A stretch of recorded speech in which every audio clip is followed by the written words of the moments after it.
Here at LKL, the welfare of our dairy teams has always been our main priority. And as part of our wider wellbeing project, we produce a series of videos looking at various topics. In this video, we are looking at the subject of depression and one farmer's story of how he has coped with dealing through darker times.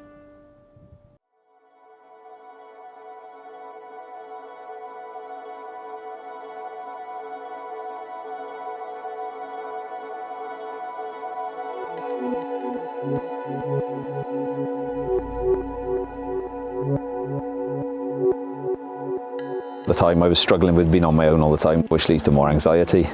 Sadly, it even led to self-harm. And in the end, we went to Bill's doctor's surgery where they diagnosed me with free-flowing stress and anxiety, which means you've got very levels of highs, and when you're lows, they are as low as low.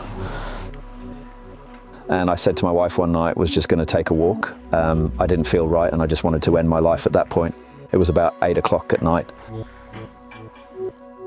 I felt like I wasn't myself. I felt like I was a robot doing it, looking at myself from above. It was a very odd feeling.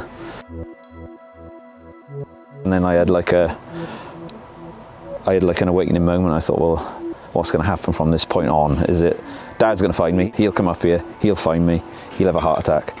So it was that moment. That was just an inspirational moment for me. And I said that to my counsellor at the next meeting. And from that moment, I've never looked back. And yes, it was just one of those that it could have gone either way. So simple. And I was lucky that I managed to have enough mind left in me to get out of that situation. I actually knew from that moment on that that wasn't the answer. And I knew it would never happen again.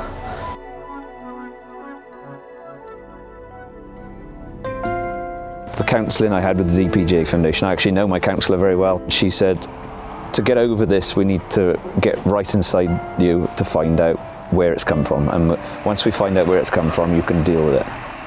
It was just getting to the bottom, the cause, to find out where the anxiety stems from. And from there, you can start to rebuild. And they give you tools along the way to help you cope with different scenarios. And like, I'd be terribly worried I'd be letting someone down. And in the end, the only person really letting yourself down is yourself, because you're just worried about it and you're worried about what people think.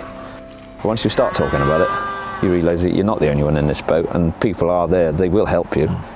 I remember someone told me they'd rather listen to me for 15 minutes on the phone than listen to my eulogy. I didn't want to admit it for donkey's years, but once you do it, yeah, it is good, but just, if you think someone's not right, ask them about it, because it's, you know, they might say no, they might say yes, and, you know, but just be there for them. If you are ill and if you are suffering, then please seek help. It's just don't be a statistic. I just talk to someone, isn't it? There's nothing to be ashamed of. I was ashamed for way too long, and I should have been, and I could have been in a better place 20 years sooner. I was just very unfortunate that I wouldn't admit it. I was ashamed of it, and I just think if you do feel ashamed of it, there's no need. I'm proud of it now. It's been the making of me. I'm still here, I'm still fighting.